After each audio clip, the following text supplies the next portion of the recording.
Today is day 2, the full days anyway. I guess day 3 technically. That was the day we arrived, and the first full day when we had our accident. And today is Friday. Or I'm sorry, today is Saturday. It's what kind of trip it's been thus far. But I mentioned riding as a solitary experience, and today hiking is a solitary experience.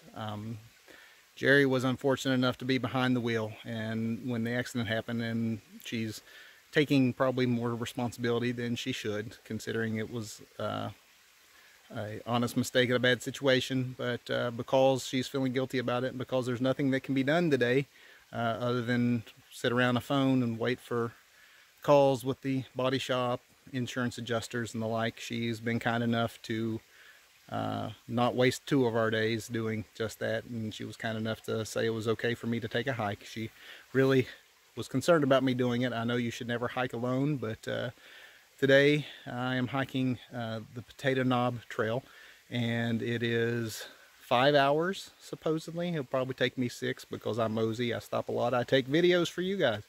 Thus far it's already been very beautiful. It's not been easy. We did take one trail the first day we got here. It was listed as easy, and we thought to ourselves, this is a little more difficult than they let it on to be. So this 5-hour trail ascends to an elevation close to 3,000 feet and was listed not as easy or moderate or even difficult. It was the only trail in the guide listed as very difficult, but it also goes to the areas I really had hoped to see while we were here, and I would hate to have missed out on it. So maybe this will provide some inspiration today for our riding. At the very least, it will help clear my mind. I've needed this, but you know, hopefully this isn't my grizzly man video, and you know, wish me luck on everything. I know my poor wife is worried, but I'll be fine. This is Squatta Waterfall. I've been hiking about an hour and 20 minutes so far of the 5-hour hike, and haven't seen a person yet, but I'm also seeing my first bench. I'm grabbing it, watching the waterfall. So because this trail also at a certain point becomes a horse trail, this is what it looks like. So I may need to go a little off-road to stay out of the mud and out of all these weeds.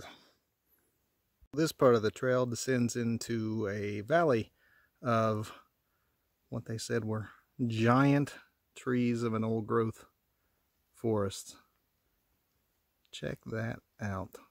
I actually cannot find the top of that one.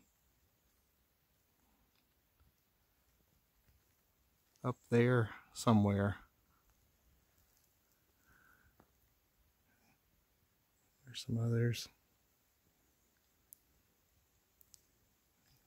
These bad boys are impressive. Going to see the trees. There's your Storytellers content.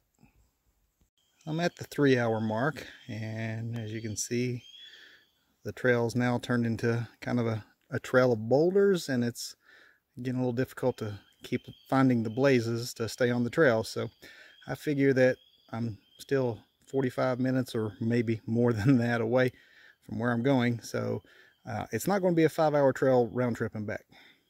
It's going to be more.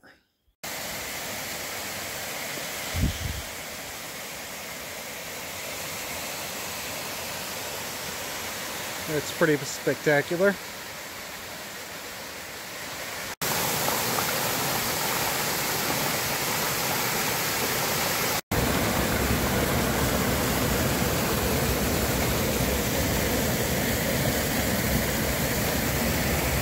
People go down there.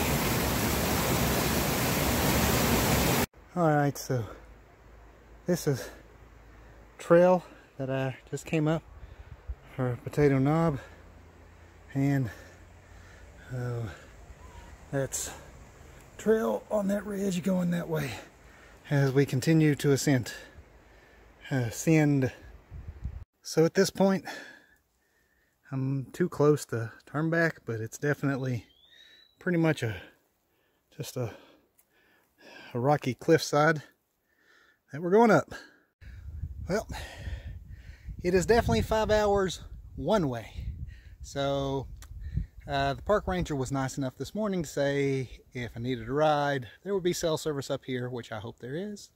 And I could call him because my wife will be very worried if it takes me at least another 5 hours to get back to our cabin after the day I'm sure she's having. But this view at 2,400 and some 2,500 feet, pretty spectacular. Proud to be a West Virginian.